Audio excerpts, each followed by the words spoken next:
this email? What does it mean? Communication is the imparting or exchanging of information or news. The single biggest problem in communication is the illusion that it has taken place. Conversation is the oral exchange of sentiments, observations, opinions, or ideas. Forbes Books Radio presents The Conversation with Clinton M. Paget. It is my pleasure to have my friend Craig Dowden as my guest on The Conversation today. Craig holds a doctorate in psychology with a concentration in business and is a certified positive psychology coach. He's bridging the gap between what science knows and what leaders do, integrating the evidence-based principles from the fields of positive psychology with those in leadership and organizational excellence. He's also the Forbes Books author of Do Good to Lead Well. So Craig, welcome to The Conversation and thanks for being here. Thanks, Clint. The pleasure is all mine, and I was really looking forward to our conversation. So this is awesome. Yes, it is. So I'm curious, what prompted you to follow the path you're on? For me, I've always been fascinated by what makes people tick and what is it that drives human behavior. And when I was growing up, when I was in high school, I was the person everyone went to talk about their relationship challenges and how to navigate conversation. And when I got to university and I found out not only is there psychology, the field of psychology and business, my thought process was, hey, people have personalities, businesses have personalities, you mix them together and you're never going to be bored. And fortunately, I was right. And I love having the opportunity to work with leaders because of the levers they get to pull in organizations and the influence that they have. And I was passionate about the science, which was why I wanted to pursue advanced education in this space, because I just think the science, the research has so much to offer in terms of how we move forward. Oh, that's great. Now, you open the book with the proverb, "The road to hell is paved with good intentions," which I found to be very apropos. I'll just plant that seed here now, and we'll harvest it later in the conversation. You also say in the book that good leadership is rare. I'm sure a lot of listeners are nodding their heads and saying testify, and that leads to actually disengaged employees. So what does that really mean? Well, I love that you start with planting a seed that we're going to sow later. So I think that's just master Jedi right there. Thanks for that. And yeah, and when you look at the engagement research, and there's so much terrific work done in this space, and particularly by Gallup.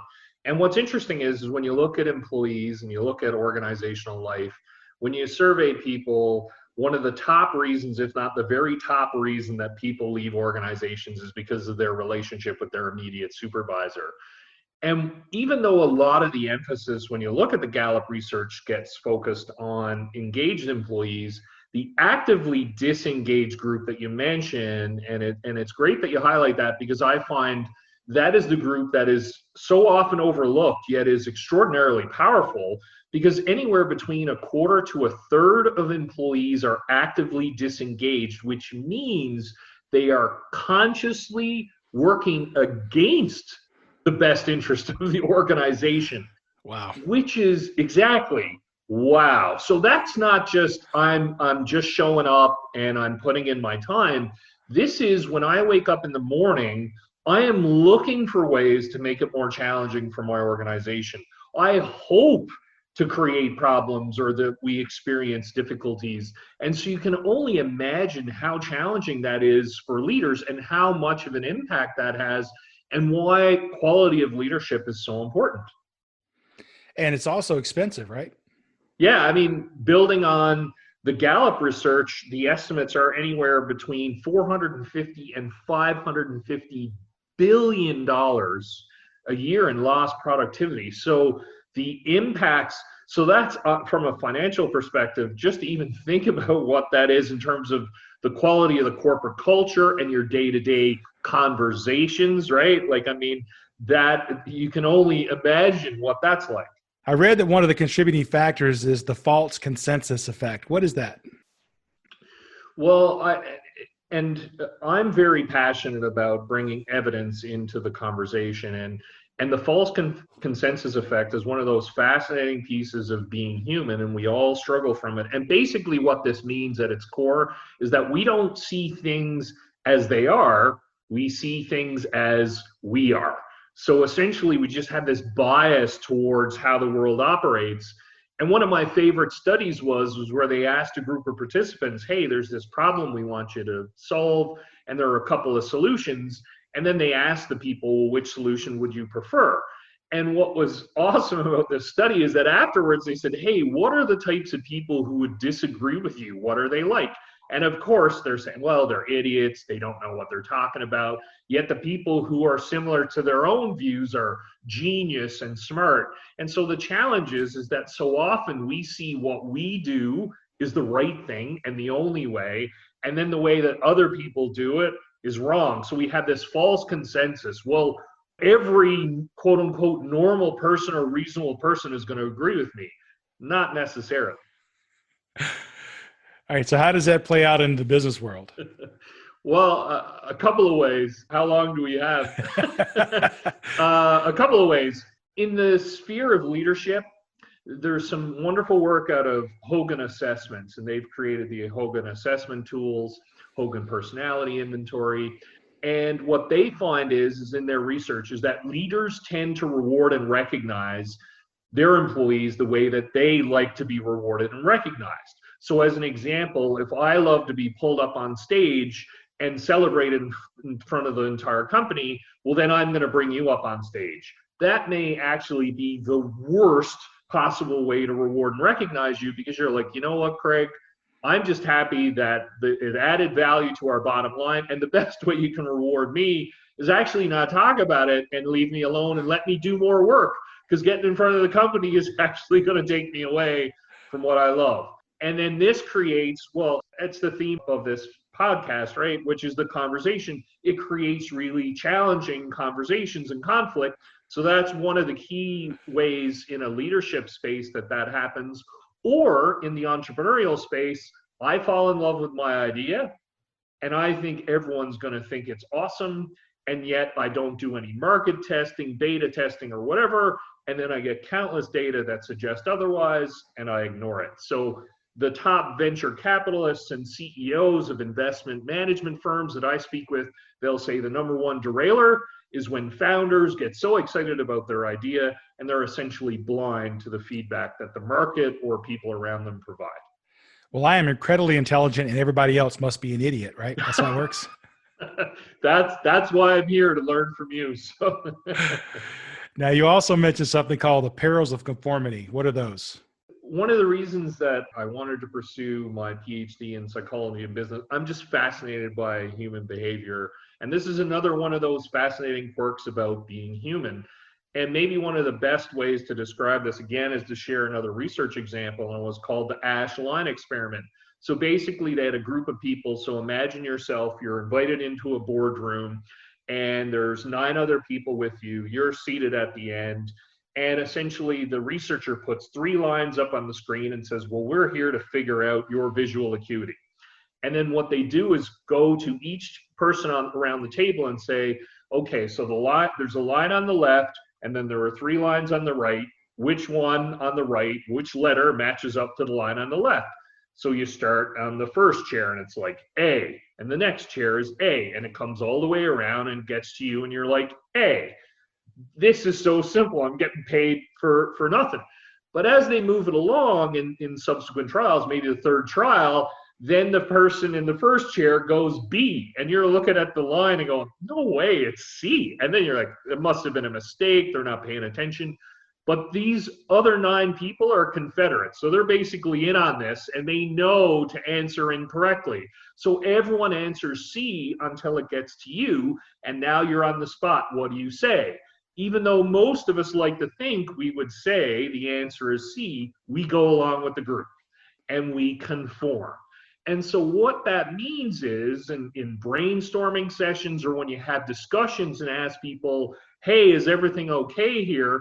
We look around, and if there's no dissenting views, what'll happen is I don't want to stand out. So I say, yeah, I agree. And this creates all kinds of challenges, because this could be a terrible idea. And there's so much historical data where people sit around the table and go, wow, there's a lot of highly accomplished, very smart people here. No one sees the flaw that I think is in the ointment. I'm just going to stay silent. and we proceed with disastrous results. That, at its core, is the perils of conformity. I got it. So there was a lot of B's and C's in there. Just to make sure I got it right, there were 9 people in on it. One person wasn't. And the other 9 picked B. You thought it was C, but were afraid to say it. Exactly. Okay. That's right. So when you're put on the spot, well, what do you think, Clint? We like to think that we're going to say the right answer. We tend to say the conforming answer. It's interesting. I was talking to Joseph Grenny yesterday, who wrote Crucial Conversations.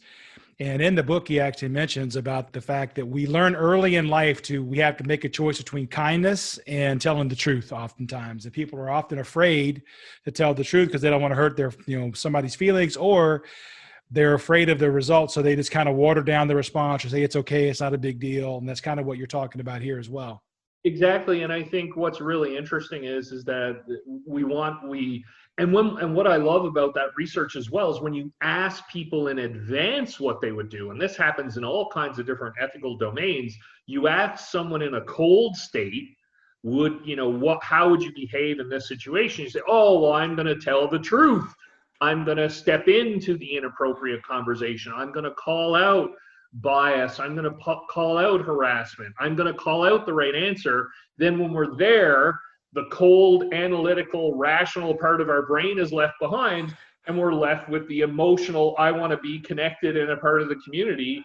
And so then I kind of go, oh, well, I rationalize going along with the herd. Go along to get along. That's right. Exactly. Well, it certainly sounds like we have some challenges, but I hope all is not lost. How can we become better leaders? Well, and it was one of the reasons why I wanted to write Do Good to Lead Well, because in my executive coaching practice and keynote speaking practice, I was constantly asked that question: how do we become better leaders? And then if you've ever tried to Google, any of your listeners have tried to Google positive leadership or engagement, you get like 10 million hits. My computer does that death spiral, right, where it just kind of hangs. And people were asking, like, how do I make sense of this? So what I wanted to do is basically go back through the leadership and organizational sciences and say, what are pillars of positive leadership that have been researched over an extended period of time for decades and have independently verified and substantial data behind their effectiveness? And so that's what really, for me, brought those 6 pillars together in the book. And what are the 6 pillars, just off the top of your head? So the 6 pillars are self-awareness. I hope I remember them right. Self-awareness, civility, humility, focusing on the positive, fostering a sense of meaning and purpose, and empathy. Awesome. So I had to be honest with you. I read the book cover to cover and realized I had about 2 handwritten pages of questions for each pillar. So clearly we don't have time to cover all that today. So let's just focus on the first pillar, which is self-awareness. And how do you define self-awareness? Well, thank you. I think that's incredibly kind. You had 2 pages of notes and on the pillars. And really, for me, I wanted to be able to provide an action guide, a blueprint, if you will, for people.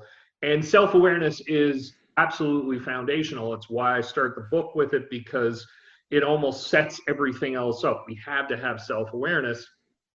And self-awareness at its core fundamentally represents the extent to which I'm aware of who I am and how I come across to other people. Dr. Tasha Eurich, she's done a lot of work in this space. She wrote a wonderful book called Insight, and she talks about the importance of internal and external self-awareness. I need to understand who I am at my core. It's kind of like my true north. How do I want to show up? Who am I? And then I also have the other piece, which is external self-awareness. How well do I know how other people perceive me? And in order for us to be authentic, another term, it's really about the alignment of those 2 elements. I know who I am, I know how other people see me, and those 2 identities come together in a very crisp, clear way. And in the book, you clearly articulate why is it so important. So, there was a study you mentioned. Can you remind us of that? Yeah, there was, there have been multiple, one in particular that was done, and it involved well over 100 executives from private, public, not-for-profit sectors. And what they found was is that the number one predictor of executive excellence was level of self-awareness. There was also a fantastic article in Harvard Business Review by Boris Groysberg and his colleagues. And basically what they found was back in the day, GE executives were very highly valued in the market. And so what would happen is companies would want to poach them from organizations, bring them on board. But what happened was not all GE executives were created equal. Some of them went and replicated their success in other organizations. Some just absolutely fell apart and were disastrous. And what was really fascinating about the work that they did was that those executives that were more successful had higher levels of self-awareness, which makes sense because they could pick opportunities that were better aligned with their talents.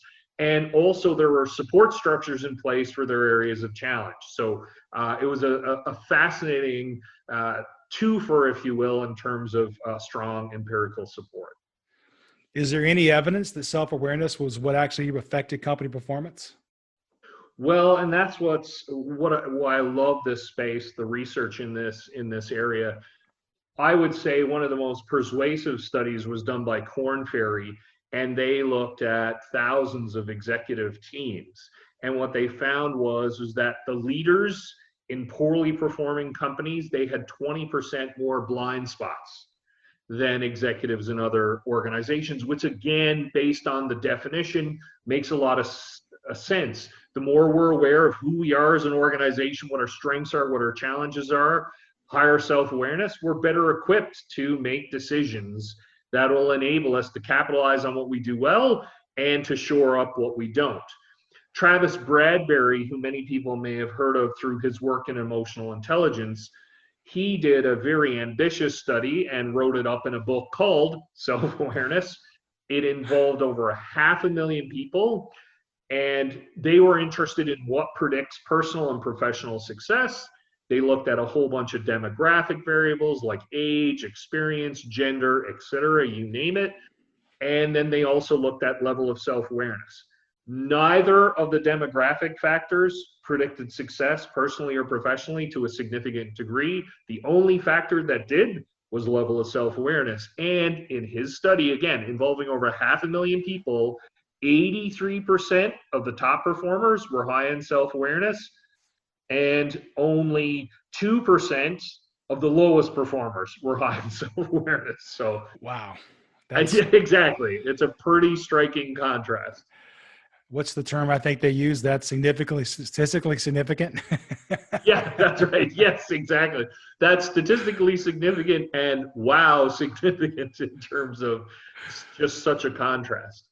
But seriously, man, aren't we all self-aware? Yeah, that is, well, it's the Lake Wobegon, I guess, right? Effect, where everyone thinks they're super smart, attractive, and better than everyone else. And has anybody ever said I'm not self-aware? Well, you nailed it, and that is such an important point. I mean, I have the privilege. I coach executives. I've interviewed executives. If you walk up to a friend or family member and say, "Hey, are you self-aware?"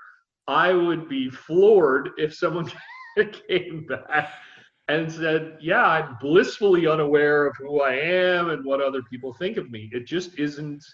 And in fact, people will often claim that as one of their strengths, like I'm self-aware. Or, for yourself, I'm sure you know people who say they're an amazing people person. And then when you actually interact with them, you're like, are they, the experience that other people have is very different. Maybe their definition of a people person is different than mine. Exactly, which is fantastic, right? So, and unfortunately, we all have the illusion that we are self-aware, yet the evidence is quite to the contrary. So one of the great examples, and the reason for this is it's a universal struggle, and it's called the self-serving bias. And so every single person, by nature of being alive, struggles from this. And a couple of fabulous studies showcase how strong this effect is. So back in the mid-90s, US News and World Report surveyed 2,000 of their readers and asked them this question: how likely is each of the following celebrities to have a positive afterlife or get into heaven? And so the scale was very likely, likely, not sure, not likely, no way. And whenever I ask audiences, who was the top scoring person on the list, you get Princess Diana, Michael Jordan, Bill Clinton back in the mid-90s. The top scoring celebrity on the list was Mother Teresa. And when I asked people, what percentage of people thought that Mother Teresa would get into heaven, everybody said 100%. Everybody would say that. And the results actually showed 79% of people, like tough crowd. And what was fascinating is that then they asked the readers themselves, how likely are you to get into heaven or have a positive afterlife? And as you can probably see where this is going, 87% of people said that they would be likely to have a positive afterlife. So I love how the journalist who wrote this up put it. He said, so basically, if I've got this right, Mother Teresa and I get to the Golden Gates and there's one spot remaining. My logical response is, excuse me, Mother Teresa, that spot is reserved for me, right?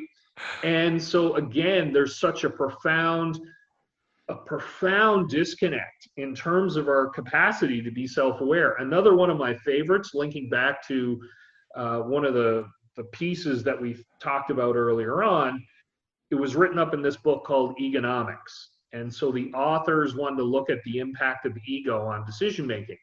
So they surveyed 2,000 of their clients and they asked them this question: how confident are you in your capacity to make good decisions?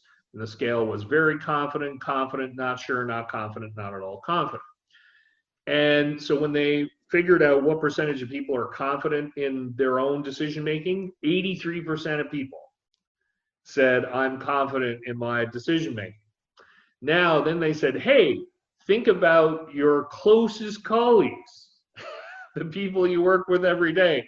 How confident are you in their capacity to make good decisions? For fun, Clint, guess what percentage people said? I'm going to guess it was somewhere. I'm going to guess it was somewhere south of 83%. Yeah, exactly. Well, and what's striking is it is south. It is really south, as in like equator south. 27% of people said they're confident in their closest colleagues. So 83% confident in their own, 27% confident in others. So we just have this unfortunate myopia when it comes to level of self-awareness as well as level of personal capability. So this can really get in the way of our effectiveness. I kind of have my personal take on that. I had hoped you'd tell those stories. For full disclosure, I've known Craig for a while and I've heard him speak and he's fantastic. So I was hoping he would share those with us. But, my take on those two things really is that when I say that I have a better chance of getting into heaven than Mother Teresa, I'm judging myself on my intentions and I'm judging others on results. And so that's why I give myself an 83% and everybody else a 27% because their result was low. My intentions were high. You're absolutely right. That's a wonderful lesson from that. And it links back to the interview that you just did around crucial conversations. It links to conversations, like exactly. And one of the things I was so excited about joining you and having this discussion, because conversations are everything. Conversations are the currency of every relationship we have, business or personal. And to me, this is one of the most powerful takeaways and something that I continue to reflect on, which is when you and I interact, when I say or do something, I assess my words and behaviors based on my intentions. Now, you don't experience them in that way. You have the impact of my words and my behaviors. That's how you experience them. And the real struggle is that each of us has is that when we say or do something that has an unintended consequence, a negative, it's quote unquote misunderstood. What does the evidence tell us, anecdotal and scientific, about how do we respond? We challenge the other person's interpretation. We get into an argument. We start, right? The conversation turns negative. Right. because, well, how come you're not smart enough to know what I had to say and you misunderstood, so I'm throwing blame at you? Well, that is a huge challenge. Can we do anything to increase our self-awareness, or we have a set amount and we have what we have? There are so many things that we can do. And what's wonderful about this is that this is an ability that's freely available. It's free. Like, we can literally raise our self-awareness every day with no financial cost to ourselves. And we can do it in every conversation. You can do a psychometric assessment if you want. So that would require some investment of capital. So you can do a Hogan, you can do a DISC. There are different tools on the market available. In an organization, you can undergo a 360 feedback. So you can get feedback from your direct reports, your peers, your supervisors, your customers, your stakeholders. One of the best ways is to ask for feedback, to walk up to the people you know, friends, family members, colleagues at the office, and children, romantic partners. Ask them for feedback. Are you sure we want that feedback? No, hold on. Well, that's an entirely different. You asked me whether we can, what can we do to raise. Good point. That's a whole other topic of conversation. And this is such a wonderful way to be able to get access to that, because in a lot of ways, and there's so much research on this, we can be the worst judge of our own behavior and who we are. The value is in other people, and really that perception is their reality of us. So the more opportunities we create to get pathways into that library of information, the better. So unlike and I'm probably going to use the wrong terms here, but unlike in regular life, I can't really increase my IQ, but perhaps I can increase my intelligence, or my emotional IQ rather. Absolutely, yes. And there's a lot of, and in fact, well, and Travis Bradbury, who I mentioned earlier, IQ is static in terms of like, so this is my capacity, my ability to learn. EQ, around the emotional intelligence, there's a vast amount of work that shows that with, just like going to the gym, with practice, I can build those muscles. And in fact, when you look at the evidence, what separates companies, what separates executives, the most successful from the least successful, it's not IQ. IQ is kind of table stakes to play in the game. What really differentiates are those companies that are able to have high levels of emotional intelligence. The executives that come in and pitch the exact same idea, yet one really connects with the venture capitalists, the investors, or really connects with the customers and makes it feel like, wow, look, you can see yourself in this, versus the other one who walks in is full of vinegar and bravado and turns everyone off, and they're pitching the exact same thing. You and I could have the same script, and if we decide to take on different hats, different personalities, we could have a wildly different effect. Well, imagine, again, what we're doing right now, having this conversation. Depending on the tone of voice, the body language, all that kind of stuff will make one conversation sound very different, even though the script is exactly identical. Touching on something you mentioned a few minutes ago, basically you may say something and then I take it a different way than you intended. And and that's just human nature, right? You know what you intended. I'm going to hear what you say through my filter of my experiences in life, my biases. Maybe I'm having a bad day. And so you said something very innocuous that on any other day would have been fine, but today it's just really rubbed me the wrong way. And if you come back at me with, the problem is mine, I'm going to push back even harder now, right? Exactly. And I think, and again, back to the conversation, it's not on us to judge back to, so purple may have some really strong impact for you in terms of your experience, your history. And the more I cling to, well, what's the big deal about purple? Well, guess what's going to happen? Are we going to have a collaborative conversation? Are we going to want to have multiple conversations? No, because you're going to feel like, hey, you don't get me. And so really being mindful of, and I love how you put it, Clint, in terms of our biases, our experiences, our values, our personality, all of those things coalesce together, and which is what makes conversation so beautiful and also so challenging. And our goal is to almost approach it like a Sherlock Holmes. be open to evidence. And in a different scene, evidence may or may not mean the same thing.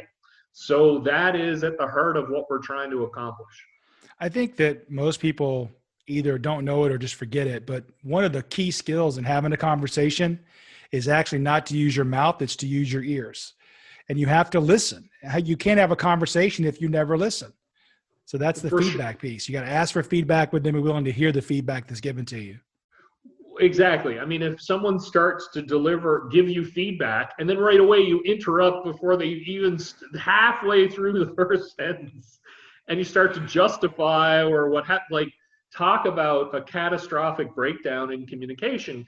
And you're so right. What's really interesting is listening is at the heart of what I love is, and I share this research routinely, is that people who are judged as being better conversationalists actually listen significantly more and speak significantly less, yet they are judged as being better conversationalists.